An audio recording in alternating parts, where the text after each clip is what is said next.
Every day I'm hustling, every day I'm hustling, every day I'm hustling, every day I'm hustling, every day I'm hustling, every day I'm hustling, every day I'm Hi guys, Matt Wheeler and Seth Kenny here from Qualified Meetings. As a follow-up to our webinar yesterday with David Delaney, there was a question asked about persona and vertical-based messaging.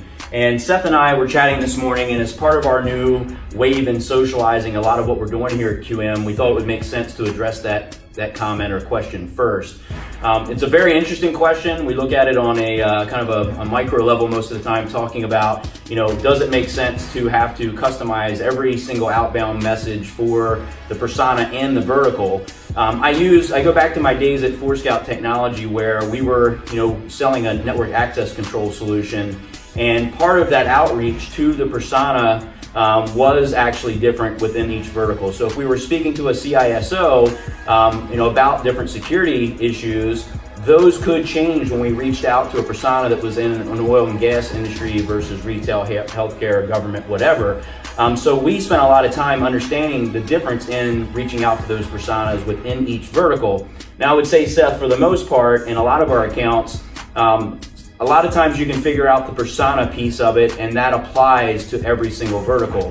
And then from a customization side in the messaging, what we would do then is really when you go into the email messaging or the scripting, you could talk about in general how you work with organizations in oil and gas or healthcare, and how you work with some companies like XYZ that relate to those individuals so that they can have an understanding that you have, the education or background on what is important to them within their organization. Now that's not always, it's not always important to worry about the vertical if your service or software really applies across the spectrum to every single vertical in the same way. You solve the same problem.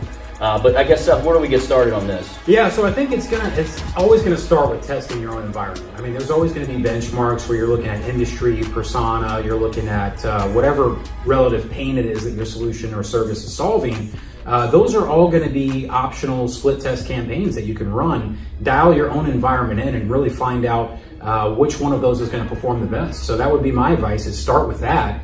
At least get some general messaging down for each of those solutions and scenarios, and then roll from there. Try to build your own use cases. Take what you've got today, and then create some messaging around that for industry specific, persona specific, and then even in some cases tool specific.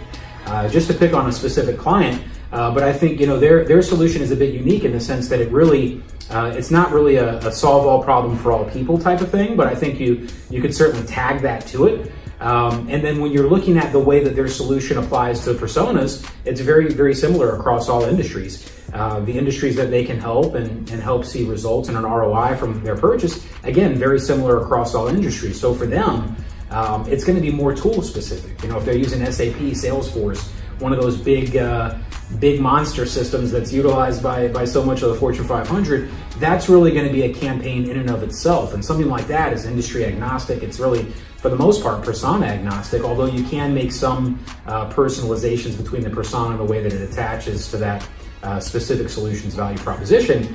It really is, for the most part, agnostic across both. So just an example of a scenario where it's not always about the industry, it's not always about the persona, but knowing your own environment can really help point you in the right direction.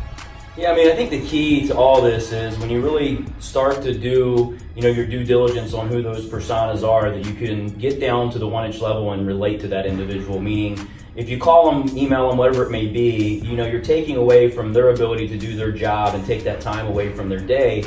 So I think that just trying to relate to them on a problem-solving basis, and in some cases, I've sold products before that were nice to have solutions. So going in and understanding even where do I rank stack within the organization as far as the priorities go. So then I can at least relate to that person on timing, right? Hey, I know you have these other challenges within the organization.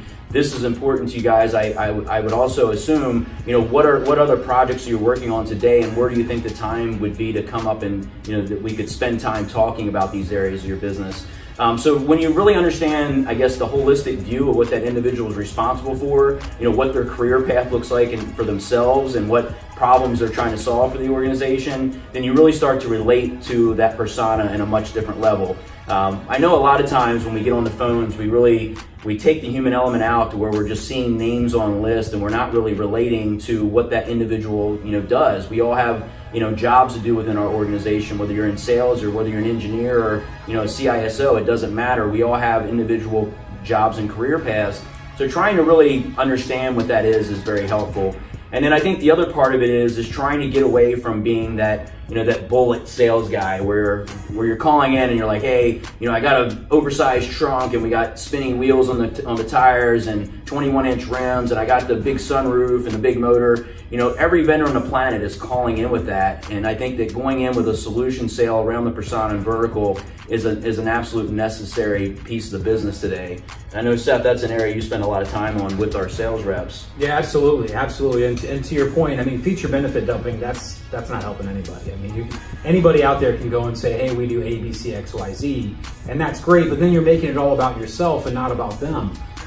It's really got to be about the specific persona, industry, or like we said earlier, a specific tool use case or something like this. You've got to have something specific that really helps you answer the question, what's in it for me from the prospect's point of view, or that old WIFM that you've seen tossed around. So I think that's really the end game, is to try to figure out what that is for you.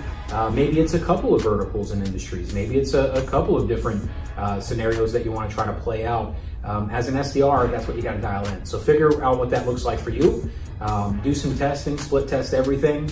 And then even when you feel like you've got it dialed in, continue to challenge yourself. Run those new campaigns on the back end. Try to come up with new, fresh ideas around what industries, verticals, or tool-based specific messaging that you want to go out to market with.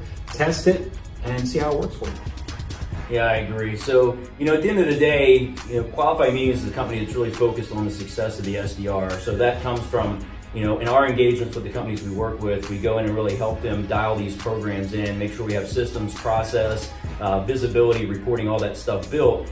We want to go in and make sure that the sales development programs are a success, number one. I've just been part of too many companies that killed the sales development program 2 years before I got there. There wasn't a real understanding of what they were trying to accomplish at the time, what the results were, what the ROI was.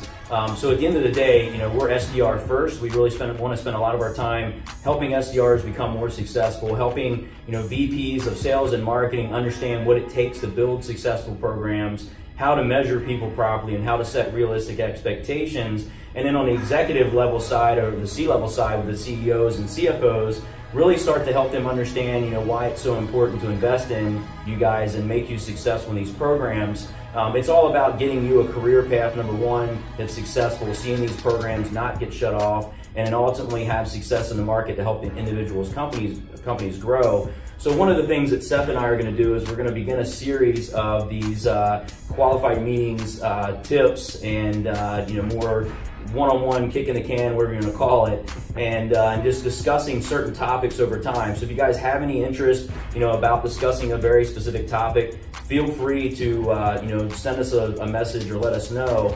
And really, at the end of the day, it's just all about the SDRs and making you guys successful. So good luck, and look forward to our next session. Every day I'm hustling, every day I'm hustling, every day